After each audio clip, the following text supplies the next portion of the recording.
이어서 어제 내용 이어서 좀 진행할게요.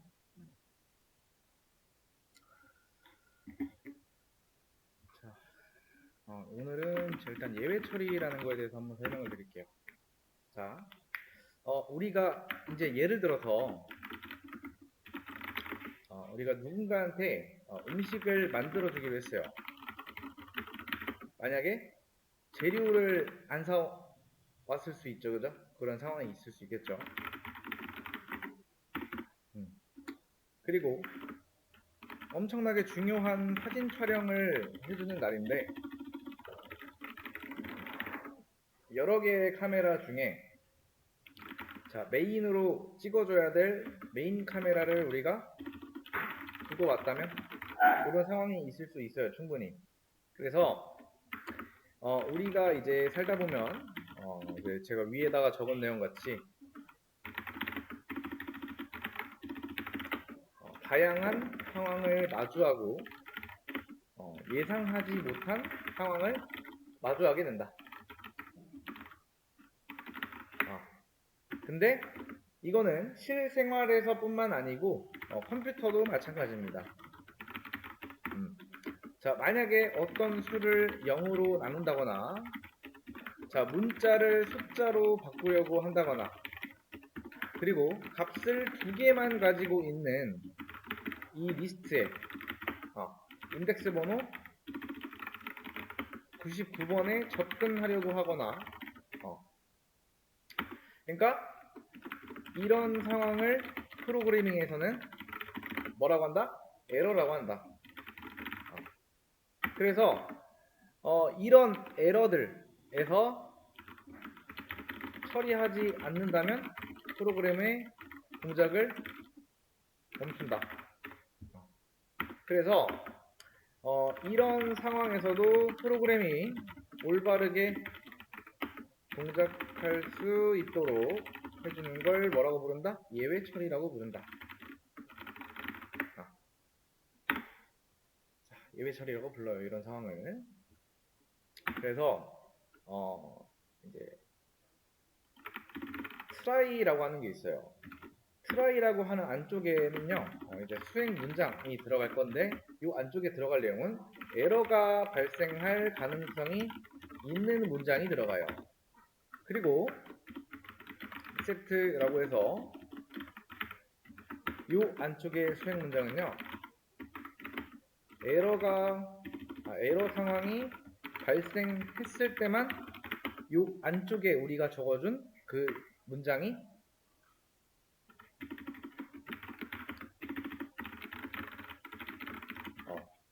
만약에 에러가 나지 않는다?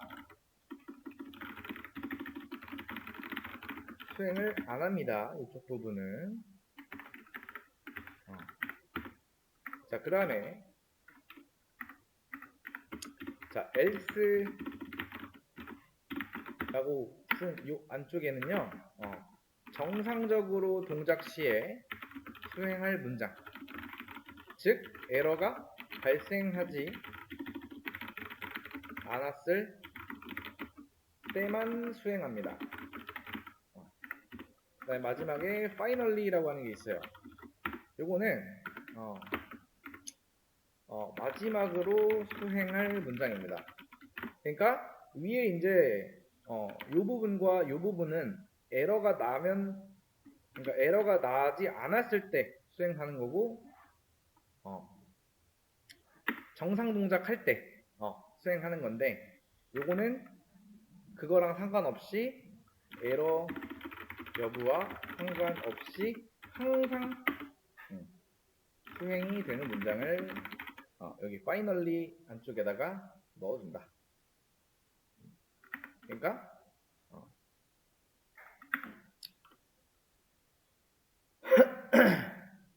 요거 그러니까 try라는 거를 써주게 되면은 뭘 해준다 결국에 요 안쪽에는 에러가 발생할 가능성이 있는 문장 요 부분 안쪽에는 에러 상황이 발생했을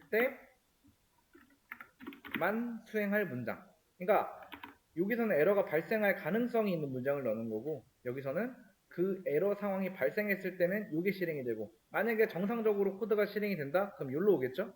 그러면은 그때 수행할 문장.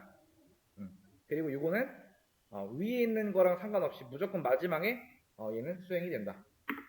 이렇게 보시면 돼요. 자, 그 다음에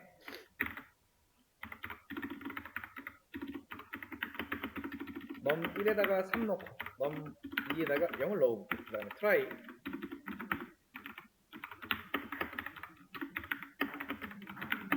자, 넘 1은 현재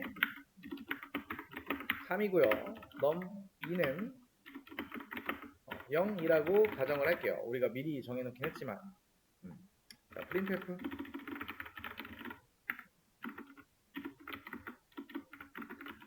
연산 결과 result. 그 다음에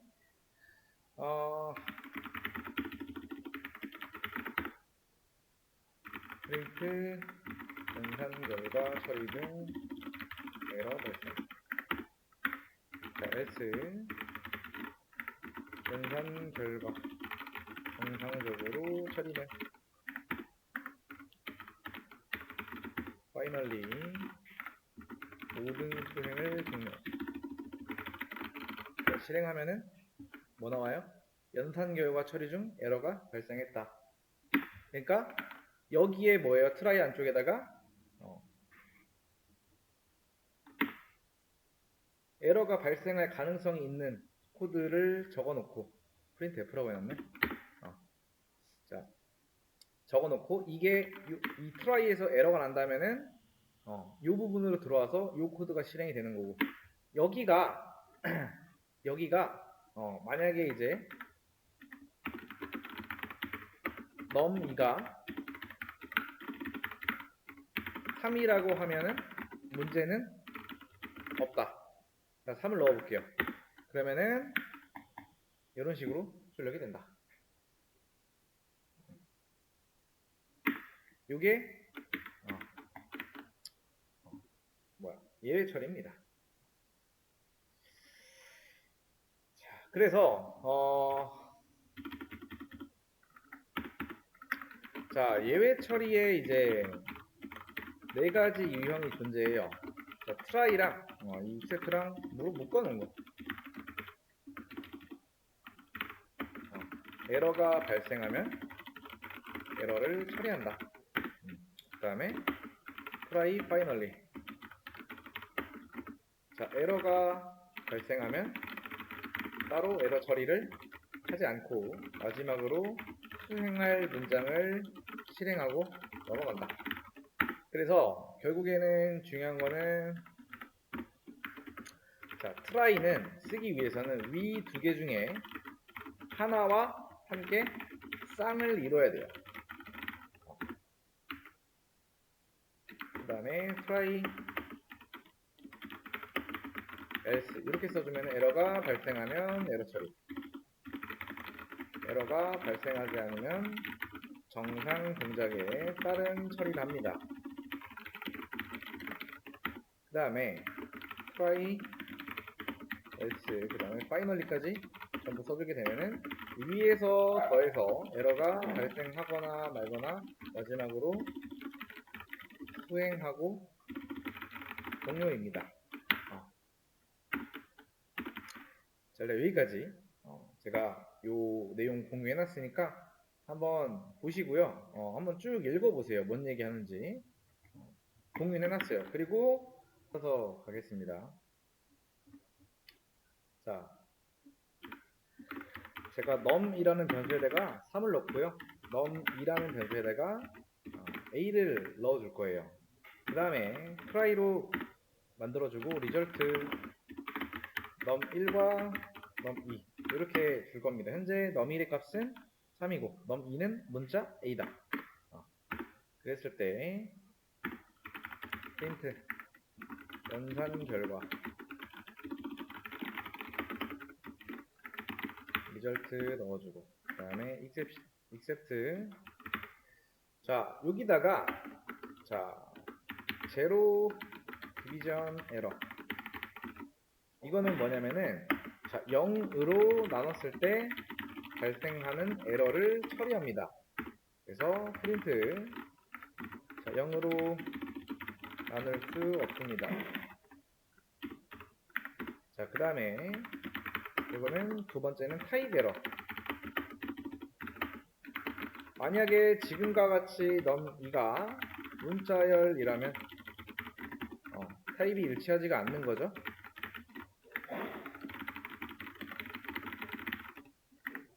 그 다음에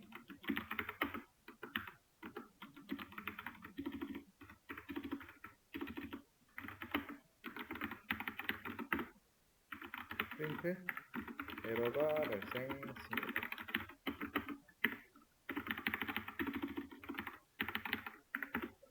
자, 여기에서 요 exception은 뭐냐면은 모든 에러의 기본이 되는 클래스를 말해요. 모든 에러에 대한 확인은 가능하다. 자, 서로 다른 상황에 대한 처리가 필요한 경우에도 존재한다. 자, 뭐냐면은 지금 이거를 이렇게 나누려고 하면은 지금 타입이 일치하지 않는다. 즉 타입 에러가 나는 거죠. 그렇죠? 그죠? 근데 만약에 제가 이 부분을 이렇게 주석을 달면은 음,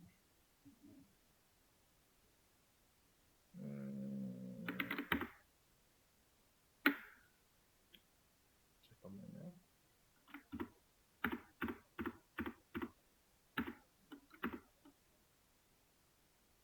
일단 여기까지. 자, 이게 뭐냐면은 제가 이거를 링크를 하나 걸어 드릴게요. 잠깐만요. 요 안쪽에 보면은 이런 것들이 있어요. 예외 처리라고 해서 제가 문서 하나 올렸어요. 그래서 여기 들어와서 보면은 에러들의 종류가 굉장히 많아요. 제로 디비전 에러, 그 다음에 타입 에러, 타입 에러, 이런 것들에 관련된 이런 문서인데 이렇게 봐도 되고 파이썬 예외 처리라고 하면은 여기에 많이 나올 거예요. 뭔 내용인지 비슷하게 나와요. 이런 것들 한번 찾아보시고 자, 네임 에러, 정의되지 않은 변수로 수출할 때 이런 예시, 인덱스 에러. 자, 범위가 0부터 3까지인데 A의 인덱스 네 번째 있는 녀석을 접근하려고 하니까 인덱스 에러가 나겠죠. 아무튼 이런 것처럼 한번 읽어보세요. 검색해서. 자, 여기 있는 부분도 이렇게 주석 처리하고 실행을 하면은 이렇게 나와요. 에러가 발생했습니다 라고. 왜 그런지 이거는 이렇게 해서 여기다가 검색해 보면 되겠죠. 파이썬 에러. 이건 무슨 에러냐. 올바르지 않는, 그러니까 말 그대로 올바르지 않은 타입을 입력해서 그렇다. 그래서 그러니까 여기에서 만약에 우리가 타입 에러를 적어 놨다면은, 그러니까 우리가 이 에러가 발생할 것 같은 그런 코드들을 이 안쪽에 트라이 쪽에 넣는데, 그와 이제 그런 에러를 처리할 수 있게 이런 에러가 났을 때, 그러니까 0으로 나눴을 때 이렇게 하면은 난 출력을 이렇게 하겠다. 안에 실행은 이걸로 실행하겠다. 만약에 타입 에러가 나면은 이렇게 실행하겠다. 이게 빠지면 당연히 모든 에러의 기본이 되는 클래스, 그러니까 어떤 에러를 발생했는지 여기서는 마지막에 이걸 통해서 확인을 할 수가 있어요. 그래서 그거에 맞게 여기다가 다시 이렇게 추가해주면 되겠죠. 타입이 일치하지 않는다. 그러면은 요 둘 중에 하나를 바꿔야겠죠. 여기다가 뭐 0으로 주면은 0으로 나눌 수 없다. 요 에러가 발생한 거겠죠. 결국에 이렇게 버리면은 연산 결과 정확하게 나오고, 이 안쪽 부분을 여러 개로 바꿔보세요. 저장은 해놨습니다.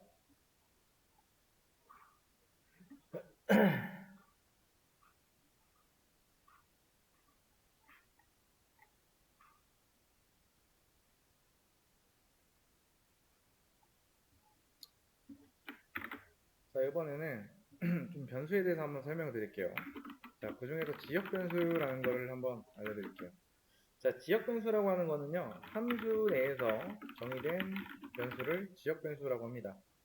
그래서 이 변수는 함수 내에서만 사용이 가능해요.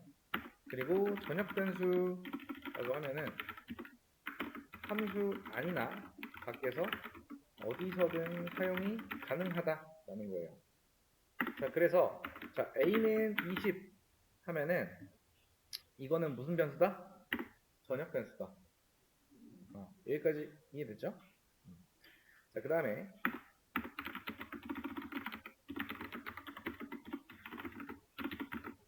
자, a는 10, 그 다음에 프린트 a 해보면은 자, 여기서의 a랑 자, abc를 출력하고 난 후에 a랑은 값이 달라요.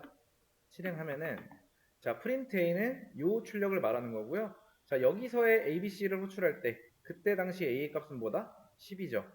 그 다음에 여기서 한 번 더 출력해도 이 a라는 변수의 값은 바뀌지 않는다. 그죠?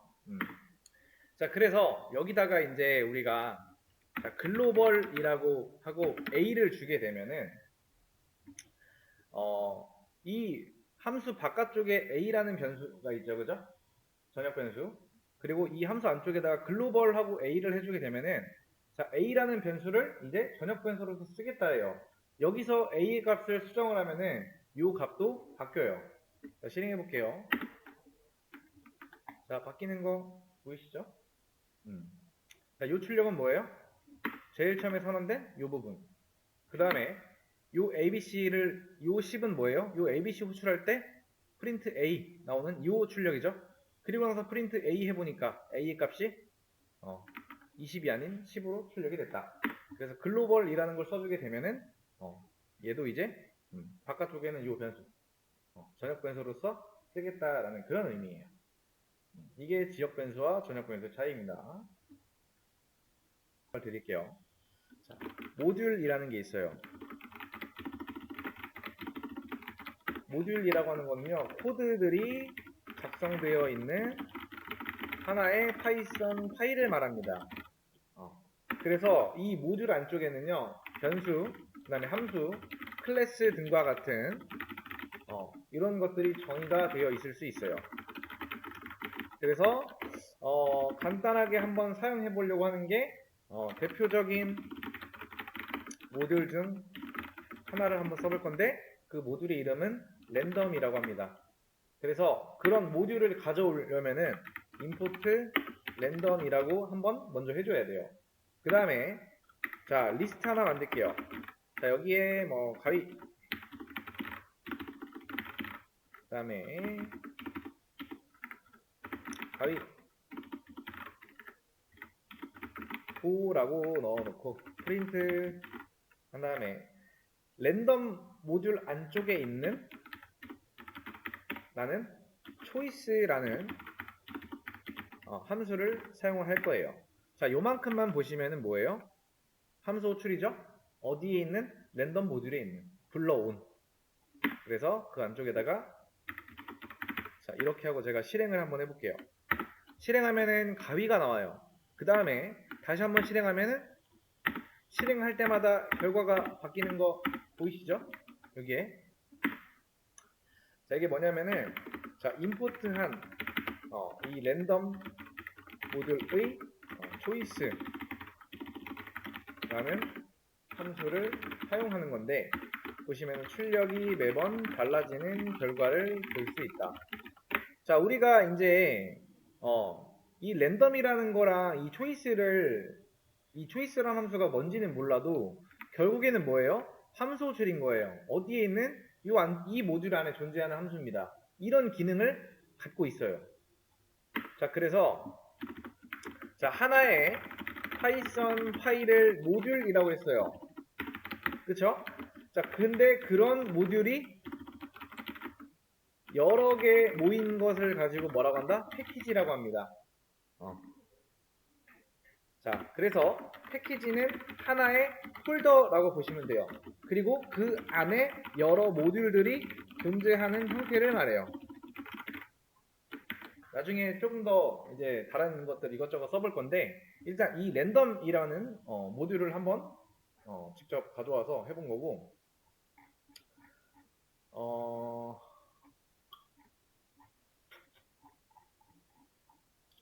잠깐만요. 모듈 여기 아마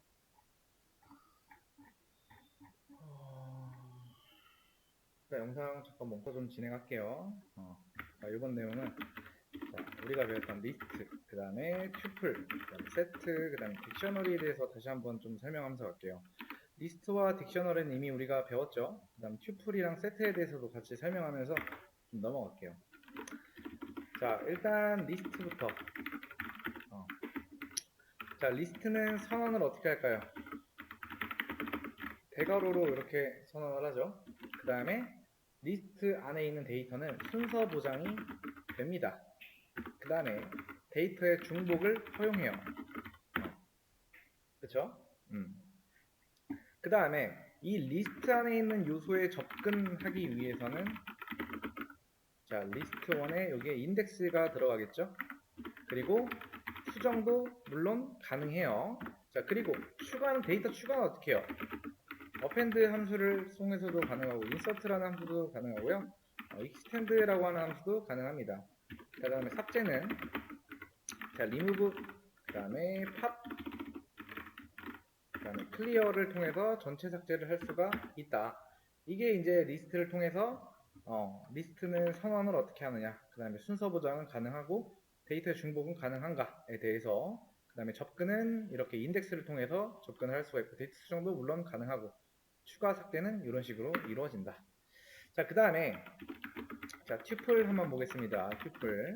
튜플은 선언을 할 때는요 소괄호를 통해서 선언을 하고요, 순서 보장은 됩니다. 그 다음에 데이터의 중복 허용도 물론 된다. 그 다음에 접근은 인덱스를 통해서 접근을 합니다. 그 다음에 데이터 수정 불가능, 추가 불가능, 삭제도 불가능하다.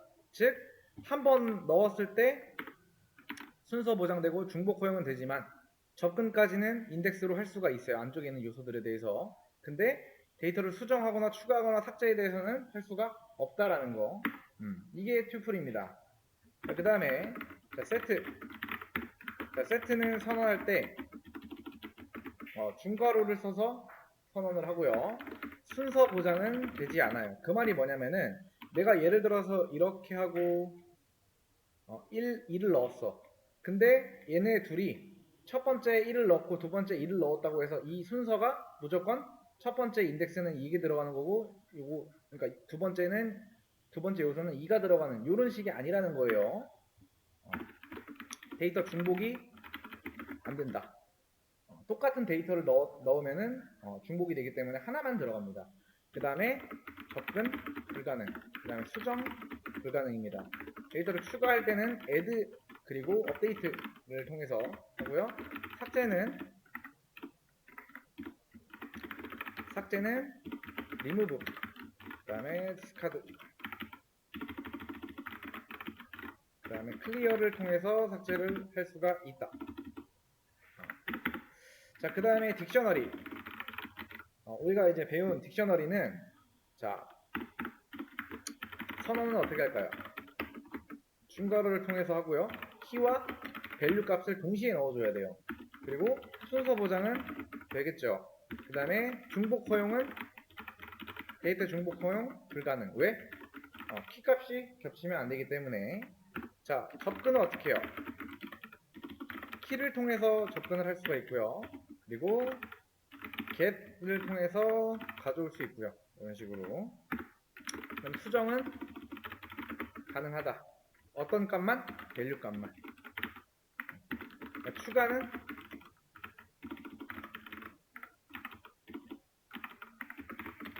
이렇게 추가해 주시면 되고요. 업데이트를 통해서도 할 수가 있다라는 거. 삭제는 이걸 통해서 할 수 있고 팝 아이템을 통해서도 할 수가 있다. 클리어를 통해서도 할 수가 있습니다. 자, 근데 이제 이렇게 리스트, 튜플, 세트, 딕셔너리에 대해서 쭉 알아봤고 선언하는 방법과 순서 보장이 되는가, 중복 허용은 되는가, 데이터에 대한, 그 다음에 접근은 어떻게 하는가, 수정이 되는 건가, 그 다음에 수정 추가 삭제에 대한 여부에 대해서도 설명을 드렸는데, 근데 도대체 이런 것들을 우리가 언제 써야 되나 라는 게 좀 핵심이 되겠죠. 자, 여러 개의 값들을 순서대로 관리를 해야 한다라고 했을 때는 리스트를 쓰시면 돼요. 그 다음에 한 번 만들고 나면 바뀔 일이 없거나 혹은 프로그램 실행 중에 실수라도 값이 바뀔 수 없는 상황을 막아야 된다면 뭘 쓰면 좋을까요? 자, 뭘 쓰면 좋을까? 튜플. 자, 그 다음에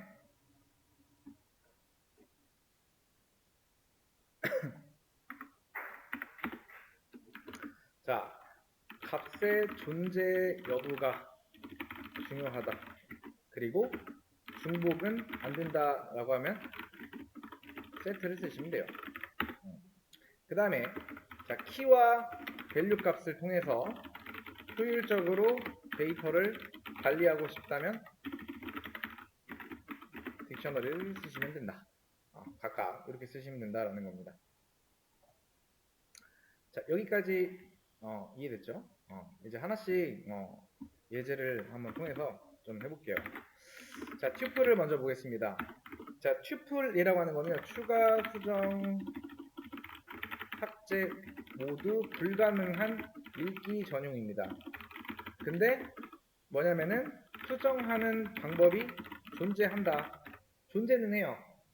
어떤 식으로 가능하냐면은 자, 튜플에서 리스트로, 그 다음에 다시 리스트에서 튜플의 형태로 변환을 하시면 된다. 자, 튜플을 선언해줄 때는 소괄호를 열고요. 그 다음에 이 안쪽에다가 제가 귤이라고 적고 사과라고 해놓겠습니다. 그 다음에 프린트 T를 해보면은 자, 이렇게 나와요. 그렇죠? 귤 사과가 들어가 있어요. 자, 근데 자, 여기서 추가 안 된다고 했죠? 그래서 리스트 1 만들고 리스트 하고 괄호 열고 T라고 하면은 자, 이렇게 하면 리스트 형태로 바뀐다. 그래서 리스트에는 데이터를 추가할 수 있겠죠. list1.append 함수를 통해서 자, 포도를 추가해 줄게요. 자, 리스트에서 제공하는 append 함수로 값을 추가한다. 그래서 프린트 리스트 1 해서 찍어보면은 자, 이렇게 귤, 사과, 포도가 들어가 있죠. 그럼 이걸 다시 뭐 해주면 돼요? 리스트 형태였던 거를 튜플로 변환해주면 돼요.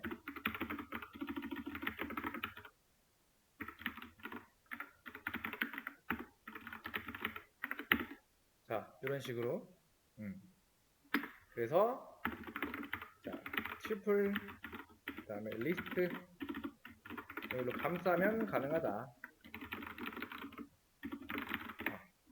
이렇게 했을 경우에는 가능하다라는 겁니다.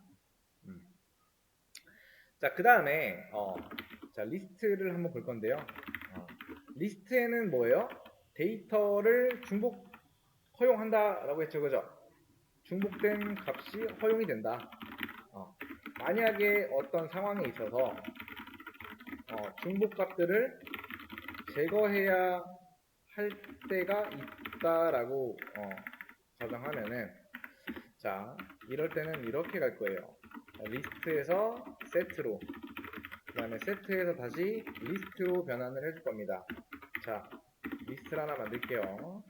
리스트를 선언할 때는 대괄호를 여는 거죠. 그다음에 귤,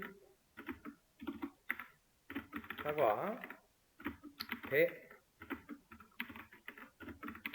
자, 이렇게 하면은 과일 상자 안에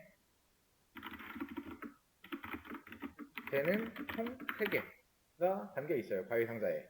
그래서 프린트 찍어보면은 자, 이런 식으로 배는 총 과일 상자 안에 3개가 들어있어요. 자, 그래서 이 세트하고 괄호 왜곡 이걸 통해서 우리 리스트를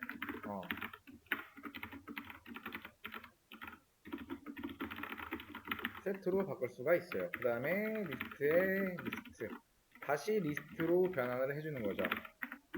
그린 다음에 프린트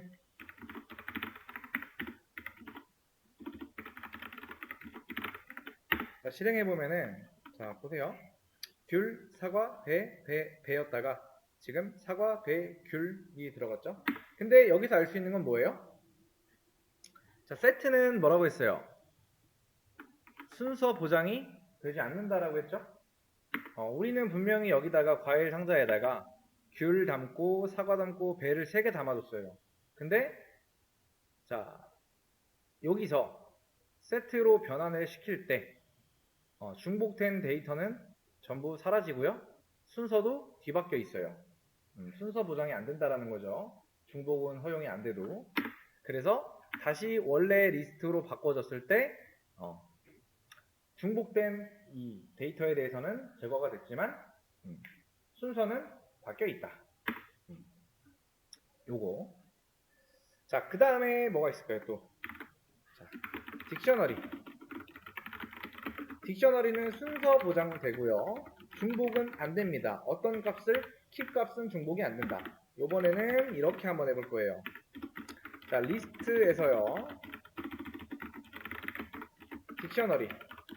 그 다음에 다시 딕셔너리에서 리스트 형태로 바꾸는 작업. 자, 똑같은 거니까 이거 가져올게요. 똑같은 예시입니다. 자, 이렇게 했을 때 우리 과일 상자 안에는 귤, 사과, 그리고 배는 총 3개가 담겨 있다. 그래서 프린트 찍어봤을 때 정확하게 잘 들어있죠. 그 다음에 from 키즈라고 해주게 되면은 이렇게 하고 이렇게 변환을 시켜주면은 아마 이렇게 나올 겁니다. 이거는 키값만 가져와요. 그러니까 키값만 추가가 되고 지금 밸류 값은 현재 none이라고 하는 아무것도 들어있지 않죠. 그리고 동시에 뭐다? 키값은 중복될 수가 없기 때문에 중복이 제거가 된 현재 귤, 사과, 배의 형태의 밸류 값은 현재 없죠. 자, 이 상태에서 다시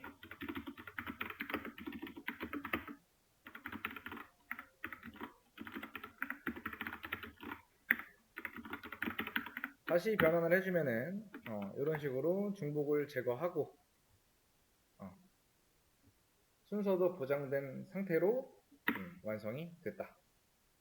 그래서 순서가 상관이 없다면은 이걸 쓰시는 거고, 나는 순서도 중요해 라고 하면은 이렇게 바꿀 수가 있다라는 거.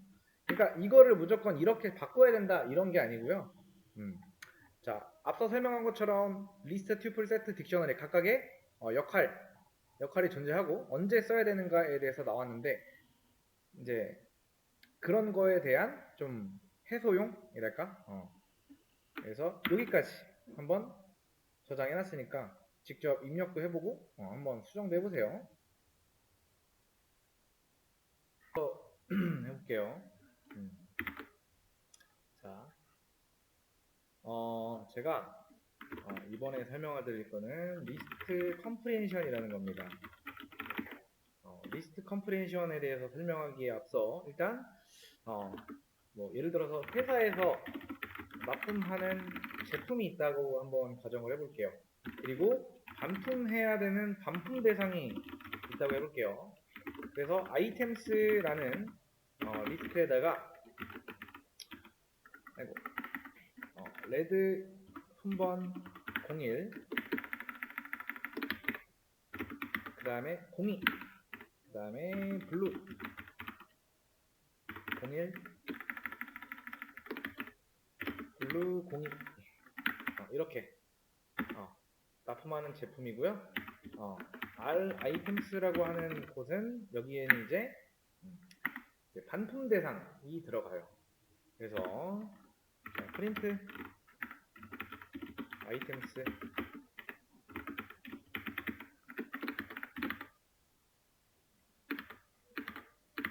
이런 식으로 실행해 보면 현재 아이템스와 R 아이템스에 어떤 것들이 들어가 있는지 확인이 되죠. 자, 그래서 일반적으로 이제 포문을 통해서 아이템스 안의 리스트를 순회합니다. 그리고 만약에 순회하는 중에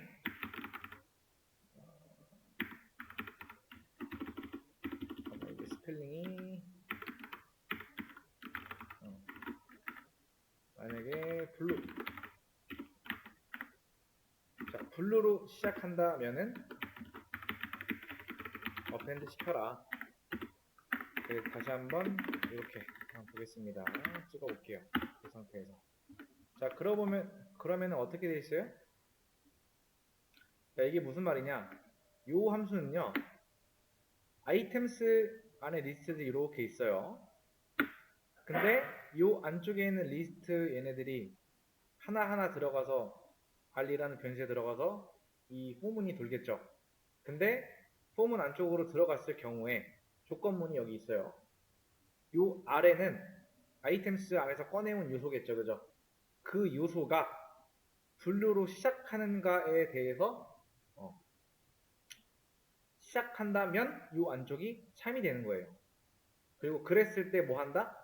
R 아이템스에다가 어펜드를 시킨다. 그 말이에요. 자, 리스트 내에서 어떤 해당하는 조건에 데이터만 뽑아내거나 값을 바꿔서 새로운 리스트를 만들 때 사용할 수가 있습니다. 뭐를? 리스트 컴프레hension을. 자, 문법을 한번 여기다가 간략하게 좀 적어 드릴게요. 표현식, 변수, 자, 반복 대상, 그다음에 조건 이렇게 들어갑니다.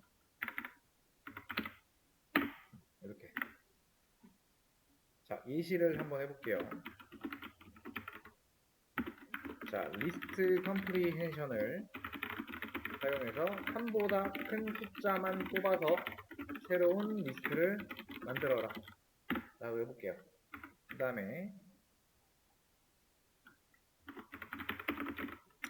1, 2, 3, 4, 5를 넣었어요. 리스트에다가. 그 다음에 new 리스트를 만들고요. 이 안쪽에다가 위에랑 똑같이 할 거예요. 그냥 x4, xin 이라고 하면은 그대로 하라는 거예요. 그대로. 여기다가 뭐 제곱을 넣어주면은 가져온 것 중에 제곱해서 만들라는 건데 이렇게 써주면 그냥 하는 겁니다. 자, in 그 다음에 우리는 이 리스트를 반복해야겠죠. 그 다음에 만약에 x가 3보다 큰 것만. 자, 이게 무슨 뜻이냐? 자, 새로운 리스트를 만들 때 값이 3보다 큰 경우에 그 값을 사용하라는 의미예요. 그래서 프린트 new 리스트를 찍어 보면은 new 리스트에는 4랑 5가 들어있죠. 3보다 큰 거. 자, 이거는 일단 추석 달고, 이것도 추석 달고, 이거도 추석 달고. 자, 이제 그 리스트 컴프레hension을 사용을 해서 이거를 사용을 해서 위에 있는 이런 거랑 비슷하게 한번 만들어 볼게요.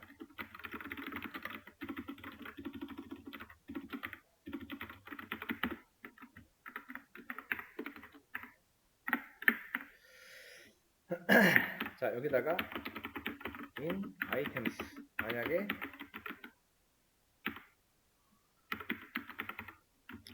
자, 블루로 시작하는가 이때 print r items 실행하면은 우리 요 r items에 이렇게 만들어지죠.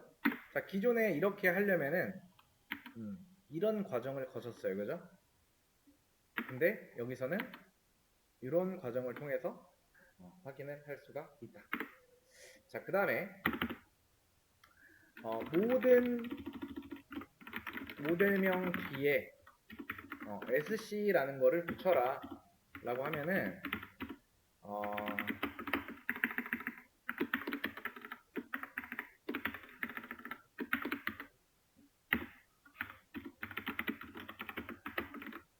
R 플러스 언더바 SC 그 다음에 for R in items 프린트 items CR 해보면은 모든 모델명 뒤에 어떻게 되어 있어요? SC가 붙죠?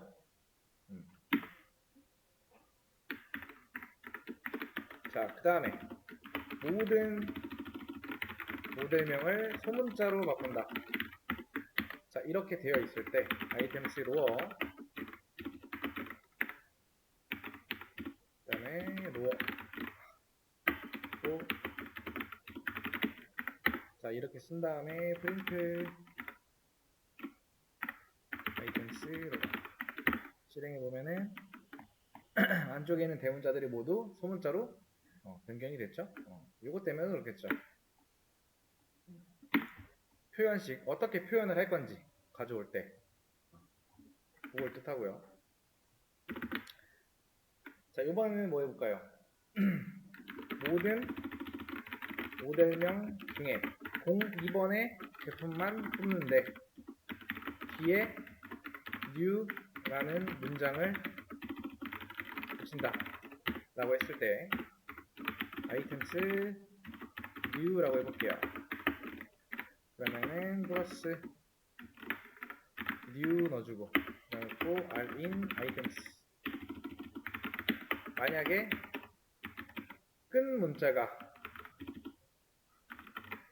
뭘로 끝나는 거? 02로 끝나는 그것만 어떻게 짓는다? 뒤에 new를 붙여서 새로운 리스트를 만들어라.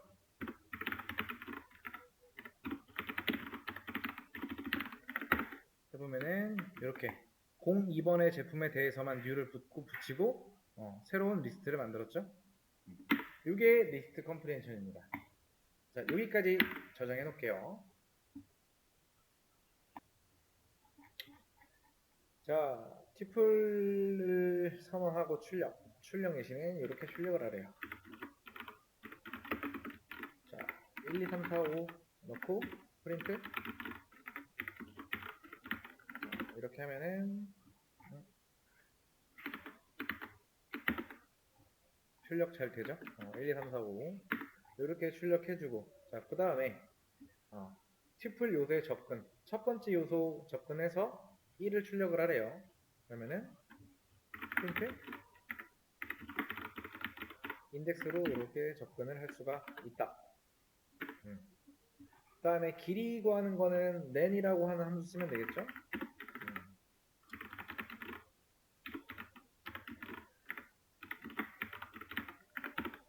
그러면은 길이 5. 이 길이는 요소의 개수를 말하는 거죠. 총 5개. 그 다음에 인덱싱. 자, 첫 두 요소 1, 2만 출력하래요. 자, 우리가 인덱스 슬라이싱에서 배웠던 것처럼 첫 번째 요소는 생략하고 2라고 적어주면은 0, 1이 나오겠죠? 1, 2가 잘 나온다. 내가 이제 요거 이런 거 이해 안 되면은 렌이랑 이런 거 이해 안 되면은 다시 위에 가서 문제 풀고 천천히 다시 내려오시면 돼요. 자, 세트 추가. 그러니까 세트 선언하고 출력.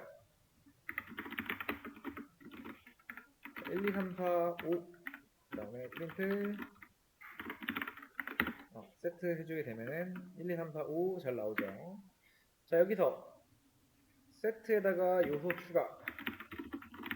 add라는 거를 활용을 해서 뒤에다가 6을 추가합니다. 그 다음에 출력하면은 뒤에 6이 추가가 됐죠. 자, 그 다음에 세트에서 요소를 제거하래요. 지금 보니 3이라고 하는 값이 사라졌어요. remove 3 준 다음에 출력해보면은 우리 세트 안에 요소 중에서 3은 사라졌다. 자, 세트의 다른 세트와 의 합집합. 자, 그래서 전 여기다가 한번 이렇게 넣어볼게요.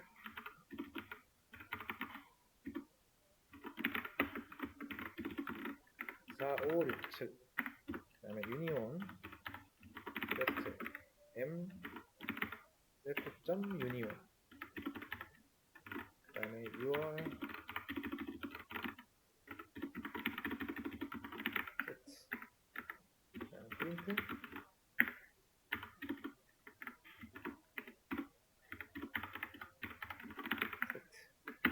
출력하면은 1, 2, 3, 4, 5, 6, 7, 1, 2, 4, 5, 6, 7 나오죠. 이런 식으로.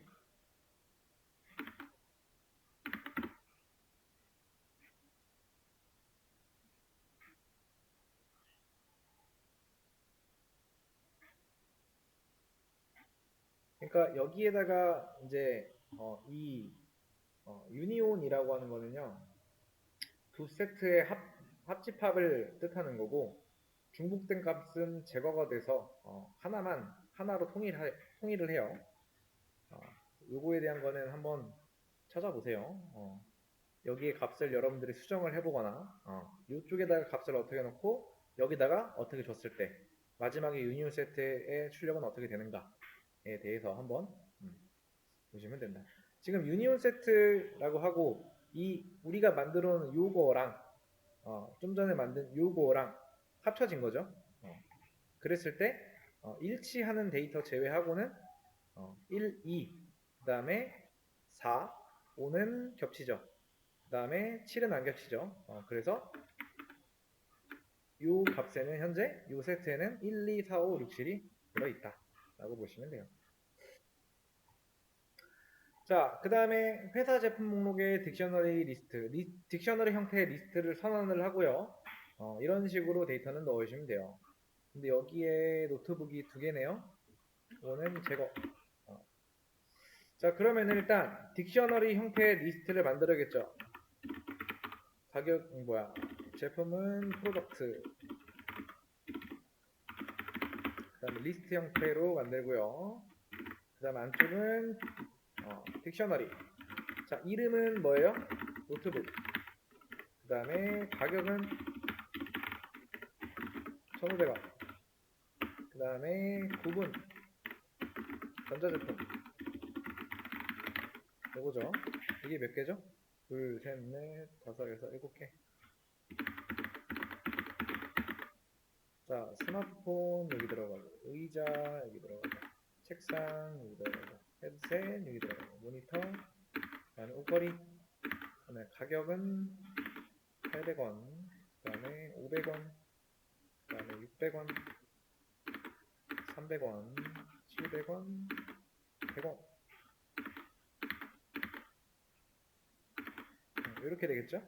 이렇게 해서 위에서 말하는 딕셔너리 형태의 리스트를 선언을 했다. 근데 이 뒤에 에러가 나는 거는 이걸 안 찍어줘서 그래요.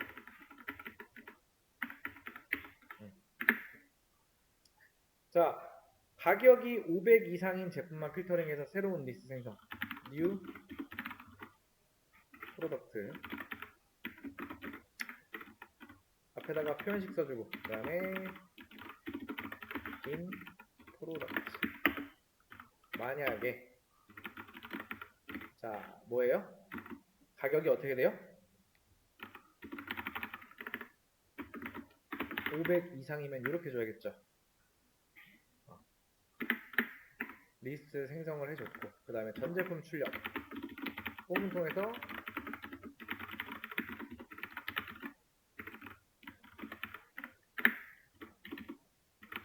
프린트.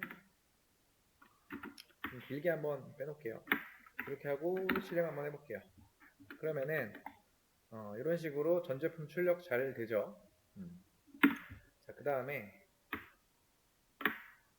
자, 여기에서 가격이 500인 이상, 500 이상인, 말이 좀 이상하네. 가격이 500 이상인 제품만 출력. 여기다가 담아놨죠?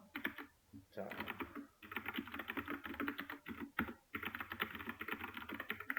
실행하면은 가격이 500 이상이죠, 다. 그럼 위에 필터링해서 새로운 리스트를 리스트 컴프레이션을 통해서 잘 만들었다 라고 볼 수가 있습니다. 자, 여기까지 저장해 놨어요.